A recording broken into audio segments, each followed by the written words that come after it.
Let's do debt equity ratio variance analysis. Look at here, the present debt equity ratio, that is TUL by TNW, is 2:1. Will this ratio increase or decrease if the fixed asset is purchased on 2 months credit? Let's assume the present debt equity ratio is computed in this fashion where the debt is 20 crore, equity is 10 crore, so the ratio is 2:1. Now, purchase of fixed assets on 2 months credit. What will happen in this case? Let's say fixed asset purchased is 10 crore. If that is purchased on 2 months credit, then this is going to increase the liabilities, right? It means the debt component will increase. So the debt which is standing at 20 crore will become 20 plus 10, 30 crore, and equity is going to stand at 10 crore. So it will become 30 by 10. It means debt equity ratio will become 3:1. So answering the question, will this ratio increase or decrease? The answer is the ratio will increase. Increase means it is a deterioration. Next scenario, what will happen to the present debt equity ratio if the entity sells the fixed assets worth 1 crore for 2 crore rupees? So we have to find out what is the profit on sale of asset here.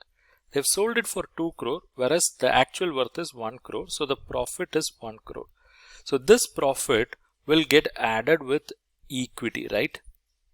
So the equity will increase by 1 crore, debt is going to remain same. So in debt equity ratio, the numerator is debt and the denominator is equity. So if equity increases without increase in debt, then the ratio will decrease actually. Let us borrow this information. So this was the existing debt equity scenario. Now we are going to increase the equity by 1 crore.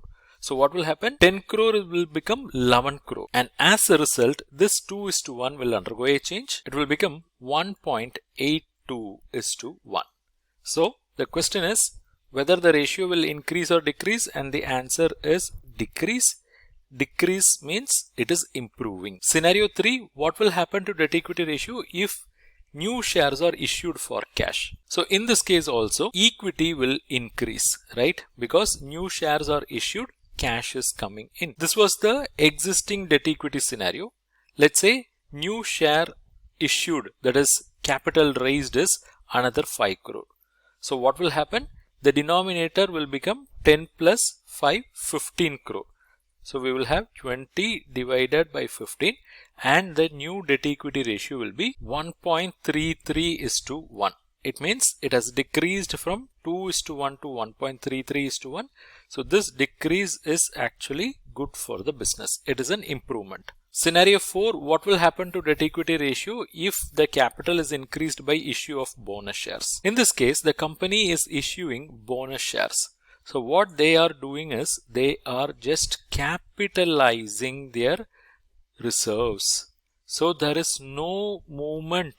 There is no cash coming in and there is no overall change in the equity component. See, the equity, if you look at the breakup, will comprise capital plus reserves and surplus. So when they issue bonus shares, what will happen?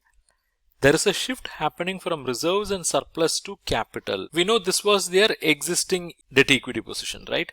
So this 10 crore, let's say it comprises 6 crore of capital and 4 crore of reserves and surplus.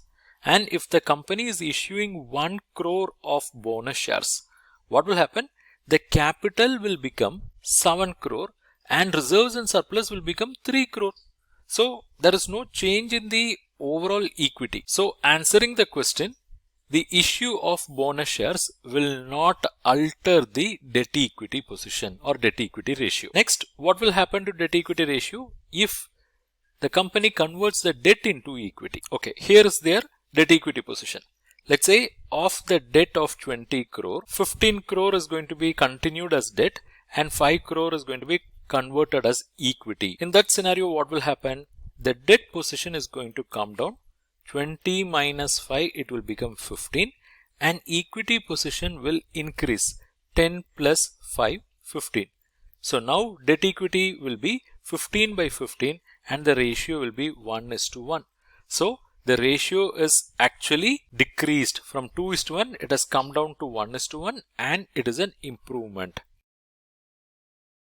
Here we go, Credit and Financial Analysis Mastery course. It's a comprehensive pre-recorded online course that comes with 15 modules of video lectures, basically 70 plus hours of video contents, multiple ebooks and reading materials related to credit and financial analysis that will make up another 30 plus hours of content.